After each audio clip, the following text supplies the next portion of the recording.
So sometimes we have to be thankful for the stress that we've had, business, financial, personal, spiritual, whatever it is, because once you live through that and you go to the other side, you're like, whoa, I'm stronger than I thought I was, but I think sometimes people avoid those extreme stressful situations if they can choose so, or if it happens, they quit. But then again, they'll look back in 60 years and be like, oh wow, like I never really gave it my all. I never saw anything through. But that's why people that say, oh yeah, you can start it with no money or you can just figure it out, it's because they did at some point, like you and I.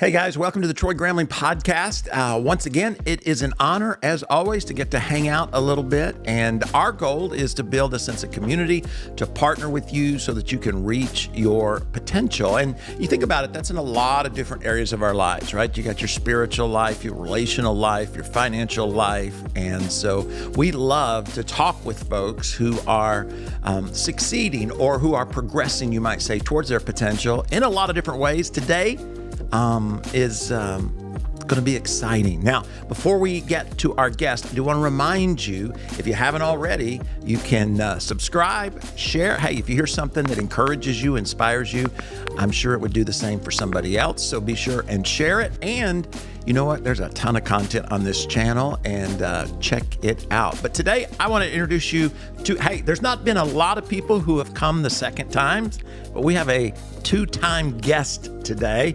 Alex, welcome to the program. Thank you so much. I appreciate you having me again. It's good to have you.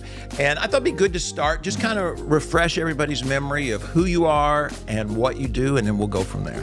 Absolutely. So I've been coming to this church since I was maybe 12 or 13. And it was a friend of mine. He was like, oh, like, let's go on Sundays. And there were some cool activities. So I was a dabbler, where like my family wasn't super religious. And then when I was 18 years old, I came back and I started doing missions and I got really involved in that side of things. And that's how I've been, of course, knowing you and watching you. But I started my business. It was a healthy meal company. So like chicken, rice, and I wouldn't say it's the best cooked food back in the day. It was healthy. I didn't really know how to use seasoning and recipes, but I started that business out of my parents' kitchen when I was 18 years old. No experience, no money, but I was hungry. And I'm sure we'll talk about that today, like potential and how having that hunger and the grit to succeed, that's the most important thing anybody can have, and that sticks with you over time. But hunger comes from pain because I didn't grow up with money. We were nearly homeless many times, food stamps, not a household where money was a great point of conversation. It was always about the lack of money, that we don't have money for this. We can't pay for your sports. We can't do this. So that scarcity gave me that hunger. So when I was 18, I'm like, let me just start a business. And I started a healthy meal prep company. Then I started a marketing and kind of business coaching company a little bit after that. And that's what I do to this day. So I help, at this point, I've had 1,200 clients. Maybe 10 million views on YouTube, Instagram, and stuff like that. And I help business owners and a lot of people grow their companies with social media marketing, online marketing, and things like that. I've noticed, though, since our last interview, a lot of what I help clients with is not just the marketing and the business kind of logistics. It is that kind of psychology of how do you just get started? A lot of people, they have this mental gap. They have so much uncertainty that stops them from really taking any action, right? They have so many things holding them back. And I think that's where I've grown, even in the past year since I've been on the podcast, and really helping business owners and entrepreneurs get out of that kind of state of stuckness and not being able to go from point A to point B. And so I'm sure we'll discuss that. But yeah, I started really, again, with no money. I sold my car to fund my business. 2 minutes from here, there's a Starbucks. I'd go there 7 days a week because I used to live by here. I'd ride my bike 7 days a week. I'd go there from like 7 a.m. to 7 p.m., work on my laptop, try to grow my little businesses. But it's that hunger that I still have today to help, to serve, to give. And I think we'll talk about that and how at the end of the day, there's a lot of smart people that can't fight their way out of a paper bag. Like they don't have that grit, they don't have that determination. So a lot of the time when we look at our past and maybe some struggles we've had, a lot of people like to play, oh, if I didn't have that happen in my childhood, or if this didn't happen, I would be in a better place today. They like to look at the past and only look at the negative instead of saying, hey, that's a blessing. Like if I grew up well-fed, I got a BMW when I was 16. Like if I got everything I ever wanted, I wouldn't be here today because I wouldn't have that drive. And that's a blessing to want to grow and make an impact and help people just like you as well. Yeah. So you've been in business how long now? Almost 10 years. All right. So you're getting close to a decade. Yes. Have you seen a difference in people? You know, the world has been through a lot, especially in the last, let's say, 5 years or so.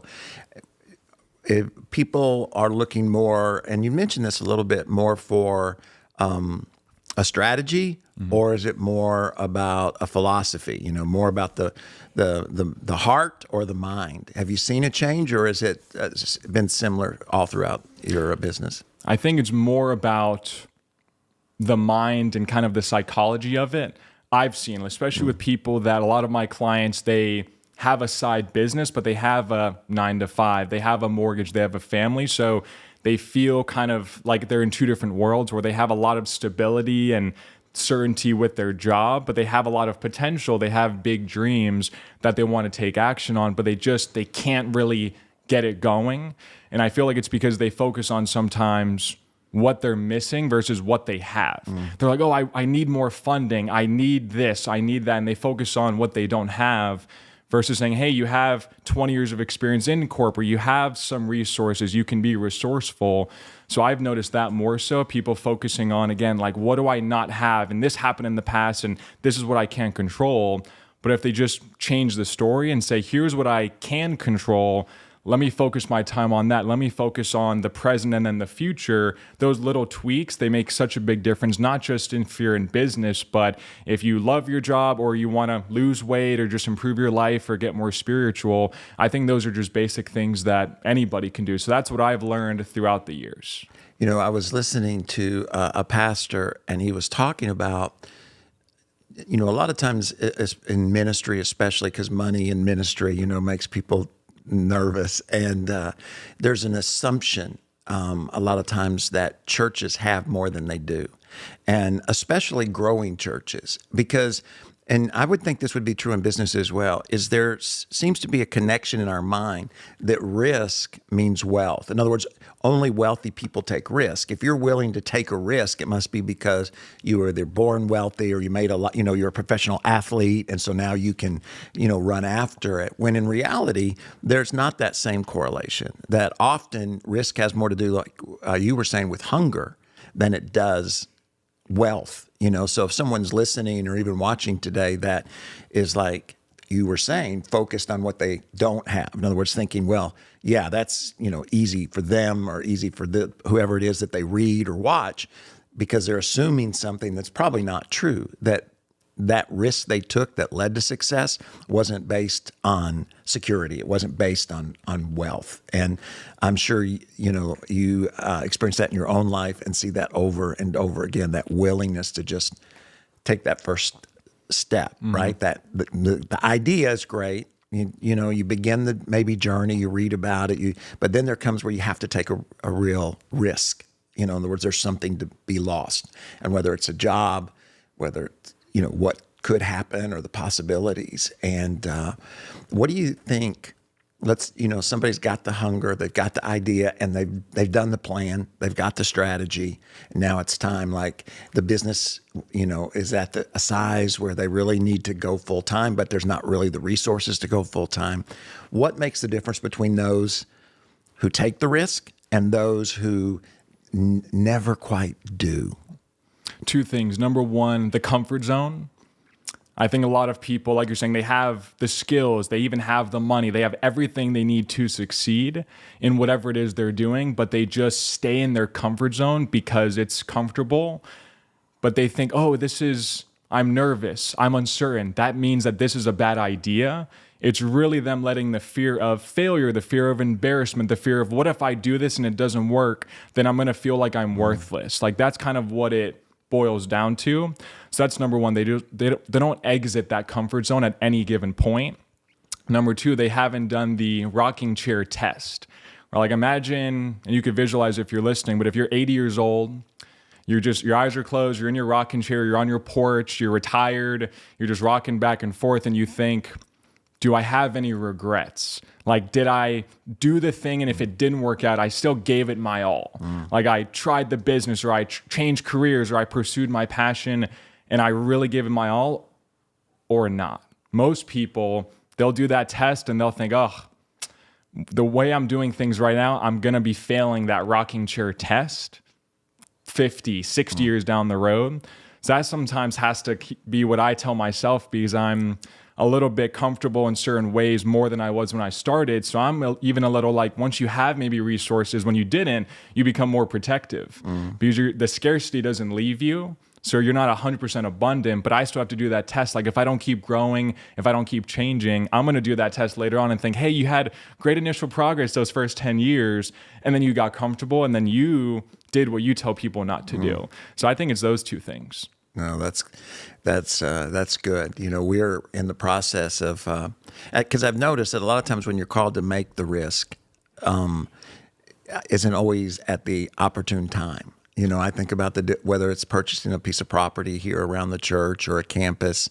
Right now, we're in the process of starting a university. You know, in the last 3 or 4 years of the church that is financially challenging since COVID as any time since I've been here. So ideally, it's not the ideally time to take the risk of starting something brand new like a university.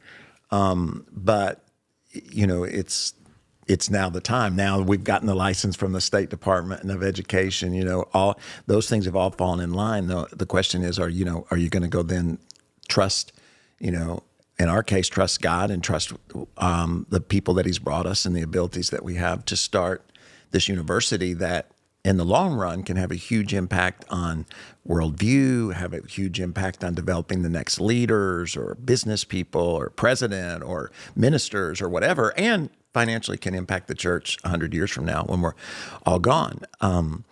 So, you know, it's that we all think, you know, if the risk would just come at the right time, but I don't know, is that your experience? You know, that risk and opportune, they don't always fit together. They just never right. do. I call it the perfect time tax, because I work with a lot of people, but I've also spoken with a lot of people, whether I do like a seminar or they're trying to work with me, and they're like, this is great, Alex, but like right now is not the perfect time. When the time is perfect, or when I have the right amount of money, or when I have the right amount of energy, like they're waiting for this perfect time that will never come. And it's kind of a form of perfectionism, which people think is a good thing, but it's really not. Sometimes good is good enough.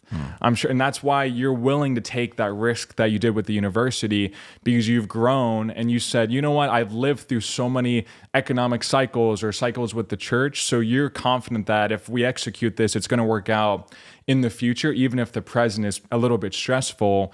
I think sometimes if people don't live through those stressful experiences, they don't have the grit to make those decisions. So sometimes we have to be thankful for the stress that we've had, business, financial, personal, spiritual, whatever it is, because once you live through that and you go to the other side, you're like, whoa, I'm stronger than I thought I was. You know, but I think sometimes people avoid those extreme stressful situations if they can choose so, or if it happens, they quit.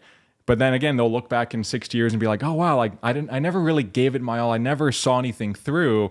But that's why people that say, oh, yeah, you can start it with no money, or you can just figure it out, it's because they did at some point, like you and I. Yeah. And I just encourage anybody that's watching or listening to follow your example in the sense of doing it while you're young. Because the reality is, you know, you tend to think that as you get older, you'll have more of the things you need in order to succeed. And truth is, maybe you do have more stuff, more resources, more relationships, but all that means is you have more to lose. And you know, fear is a great non-motivator. You know, you can become comfortable. And if you haven't been through it, if you didn't take risk when you were young and see, you know, how you worked through it and that all the things you just said are so true. But if you don't see those when you're young, I believe that they're more difficult as you get older, even though you may have more resources and more connections. You may have all the stuff that when you were young, you think you needed to succeed, but that just means, you've got less time to, when you're young, if it all screws up, you can always start over. I just turned 58, and, the reality is, a midlife crisis is when you come to an age where you realize you don't have enough time to accomplish all the things you used to dream of doing. And it's like, how do you deal with that? Because I think a lot of times our dreams are they're just for us, one generation. And biblically, I think we could even be held responsible for 3 generations, in that, and I would challenge people, is your dream bigger than just you, bigger than just your kids? And are you willing, is your dream big enough that you're willing to succeed even if you're not the one that succeed, that brings it about? It's like, hey, I'd love to, whatever, but what if it's my grandchild? What if you're just planting the seeds for their eventual success? Yeah. In the Bible, you have David who wanted to build the temple, and God said, no, you can't do it. And so David raised the money for a temple that he would never see.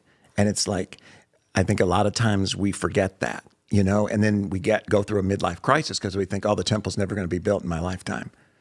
God, what's up? I don't understand. It's not. And it's like, no, the dream's bigger than one lifetime. And I think we're always challenged to do that. And as we get older, if we didn't do it when we were young, it becomes more challenging as we get older. Now, I want to come back to all that, but I really had a question that I thought would be interesting maybe for folks that's not often talked about. And I wanted to talk, you've been successful, especially, in so many different ways. But I wanted to talk about generosity for a moment, okay? And get your perspective on it. Because, as a pastor, churches are funded through obedience, if you believe the Bible, generosity, if you don't, in the sense of other people helping the church we're not selling something, we're providing a service. We marry and bury and disciple, but generosity, whether it's at a church or whether it's a foundation or whatever it is, there's the sense of, I'm going to help you, but my motivation is to help me. In other words, it either gives me influence into your life, it's as opposed to, I'm going to be generous because there's value in being generous. And have you worked through any of that? Have you thought through any of that? What have you seen in your own life, in the lives of the folks that you work with, as far as the role that real, generosity plays? In other words, you're giving something away, and there's always a return, but the return is not in your bank account. It's not apples and apples. Yeah. I think if you're generous when you don't have much, if you are generous, then you will be generous and you will be more abundant. So I think I look at it as kind of scarcity and abundance, where, there's the IHOP down the road, there's John the Baker. So when I would be at the Starbucks, working, I'd be starving. There's when I had maybe $500 to my name, $1,000 to my name. If I had a waitress that was like over the top, amazing, like next level service, and it's like a little diner, a little IHOP, if my bill was like $20, I'd give them 40, or like I would give them 50, which isn't a lot numerically, but it is like, that's 5% of my net worth, right, if you think about it at the time. But I did it without thinking about it. Or even I talk about the missions trip. I believe it was Hurricane Maria. We went to Puerto Rico. You guys helped sponsor us. And I haven't been on a trip since that. I came back relaxed and recharged and energized because it was totally out of generosity of some money, but really time and trying to care on them and love on these people that went through such a tragedy like they were my family. I've been on trips since then, and I come back and nothing relates to that. So I think when you're generous, when you don't have a lot, that changes something in your mind so that it helps you think, hey, I'm giving this away. I'm not getting something directly back in return because I know I'm going to add some value in my other aspects of life, and I'm going to get even more back. So it's kind of a constant trade-off of how can I get out of scarcity more into abundance. And I think generosity is one of the biggest things. And if you don't have money, you can give time. If maybe you don't have time, but you have money, you can give more financial resources. I mean, resources is everything that we have. Financial is a resource, right. Like you're saying, this church and all the great things that you guys do, it runs off of people's generosity with their time, but also financial resources. So I think you have to look at where you're at and think, okay, am I really being as generous as I can be, or even slightly. And I think people have to really ask themselves, what can I do? Again, maybe you can't do 30 hours a week of volunteering, but maybe you do 30, right? Maybe you start with 4, maybe you do 5, and maybe you just think about, how can I switch from that scarcity to more abundance in different areas of my life? So, I mean, that's my experience, but everybody's different. But that's just, again, and even as I've grown my business and maybe made more, donating and doing like Feeding America, feeding like tens of thousands of people, I've been doing that. And I want to feed like over my career 100 million. So that's, I have time to do that. But yeah, so balancing that, like what's this going to do for me right now? Sometimes you have to say, hey, this is what I'm doing, and it's fine. I don't need to make the initial return on investment, but I know it's going to work out in the long run. Yeah, I think, there's a lot of folks who have a lot of stuff, and not in any sense negative, but they're hollow on the inside. And I think, the role of generosity allows you to be a part of something that is bigger than you, and sadly, I think we can all live our whole life, and maybe it's not till we get towards the end of it that we realize that we accomplished a lot, but none of that's really going to last. We weren't a part of something, which the thing that lasts is our people, relationships and what we're building. We had a guy here that was one of the first 4 families. He was 86 years old. He hadn't been here in forever, and he came by and he was just amazed. Those 4 or 5 families borrowed. They had to, because, they didn't have enough money to buy this land. And it was $25,000. Okay. That's how much the property here cost. And so they all had to go get personal loans to give to the church to buy the land. And, today that property is worth $25 million. And it's multiplied over and over again, and they're a part of that, and there was a cost, there was a risk, there always is if you're going to give yourself or your resources to something that's meaningful. But how we all get the opportunity, but so few take the opportunity to be a part of something that is lasting in that way, and impactful in that way. And I just encourage folks, if they've never really thought about, what are they giving to? And I'm not just talking about their money, but just that which is valuable in their life, whatever it is, to something that is it's not directly coming back to them.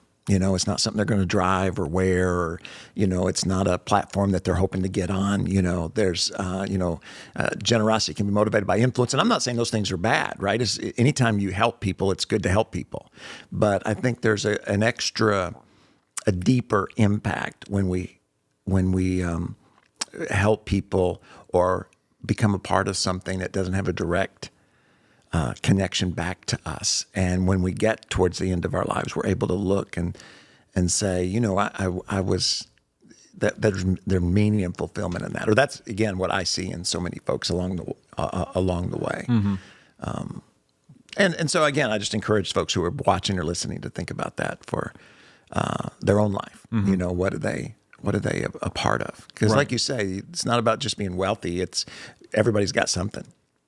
And anyways, that's just a little side note for those of you who are listening today, but just something I've kind of always wondered, because there are lots of nonprofits and all kinds of foundations and all kinds of things that people give their money to. And Americans especially, I don't know where you're listening from, but, Americans are often generous people, and helping in different ways around the world. So let's talk about, I know anytime you talk about success, you talk about taking new ground, that people have, I can't, so talk about some of those that you've helped people overcome. I know we've already talked about a few, but what are some of the other things that, people, they want to go to the next channel, or they want to, but it gets in people's way from actually succeeding? Mm-hmm. I think the number one thing I help people with is setting that end destination.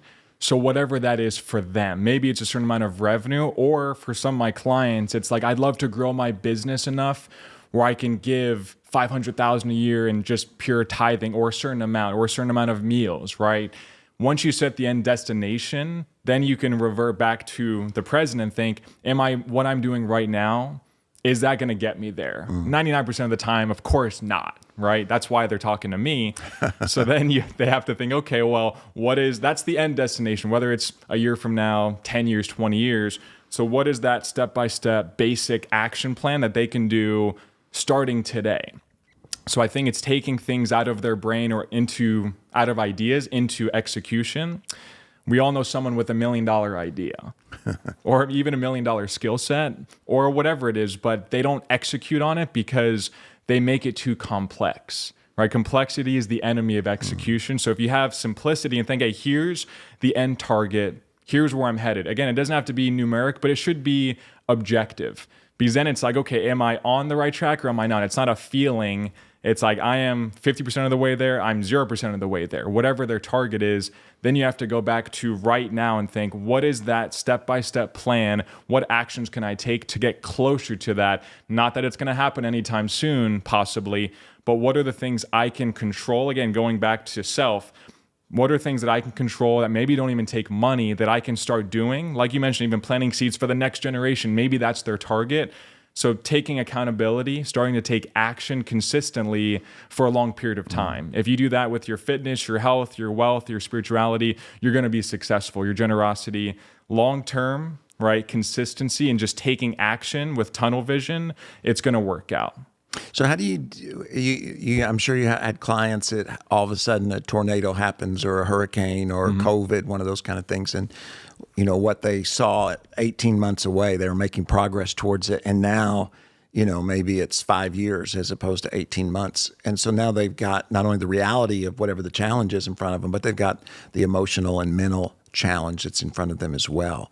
What would you say to someone who's come up against something that they weren't expecting and had no control over, but now they have to deal with it in reality and in their mind as well? Exactly. I just had a client in California, their house got burned down from the fire, right?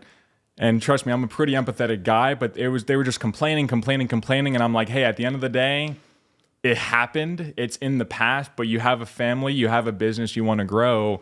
So you have to think again, next, not just, push through and it's going to be great. Think 18 months from now, you're going to be proud of yourself because you overcame that extreme stress.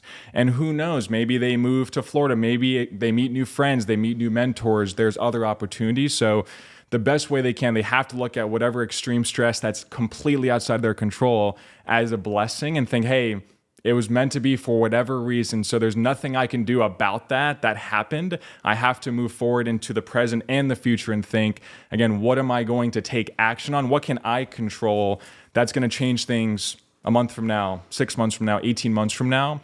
And again, it's not an easy message to deliver because my house didn't burn down. But again, in reality, there's only so much that they can do to say, I wish I would have had sprinklers or I shouldn't have lived there. So it's just about thinking, hey, once you live through this, you're going to realize how strong you are and what you can overcome. And then maybe your company grows 5x from that because you push through to another side of yourself that you didn't think existed. No, that's good. Hope is always in the future. You never hope for the past, right? You don't hope, I hope I have a great, 22nd birthday when that was 20 years ago, right? Regrets in the past and hopes in the future. And I think we all get to choose where we're going to live on that side of it. Yeah, focus is relative to the individual. Right, so you've seen that meme, and people listening have seen that meme where there's somebody who's riding a train. It looks like they're on the side of a mountain, and there's two people. One person is looking at like the dark, like dungy kind of side of the mountain, and they're really sad. And then the person 5 feet from them is looking at the sunshine and the open sky and like optimism, and everything is amazing. So again, if you focus on, hey, this is my situation, there are some pros, there are some cons, you can always come up with some pros. I think a lot of people just focus on, here's what's missing. Here's what happened in the past. Here's what my dad did to me when I was 11.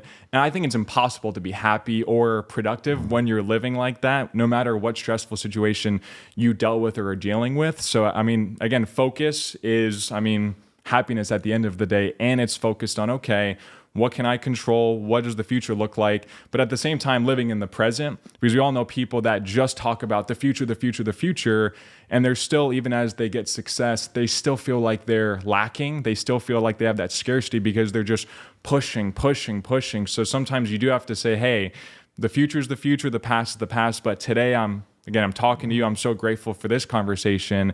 And sometimes that's what you have to do as well. And the cool thing is we all get to decide that. I mean, everybody has the ability to determine what they're going to be focused on. It doesn't cost any money, doesn't take anything. It's just, what do you decide? And some people just need that finger snap. Hey, change your story, and then they could change their life. Well, it's hard to believe, but we're about out of time, and there's so much more that I could talk to you about. So we'll have you a third time. Awesome. I know you're fixing to get that's my Arkansas accent there. You're about to get married, and but we'll have you back, and you can share a little bit what you've learned in that. But continue this conversation. But before we go, I know there's some folks probably listening and watching, and it's like I think it'd be great for you to share with them how what you do could make a difference in their life, in their business, and in their future. Awesome. Well, if they look up my name, Alex Albaran, I have a bunch of free content on YouTube, Instagram, TikTok. My website is just my name, alexalbaran.com. I recommend them to just watch. I have interviews and videos and tutorials totally for free. And then once they get a sense of that, then, there's different ways that they can reach out to me from my website, but everything is just my name, alexalbaran.com.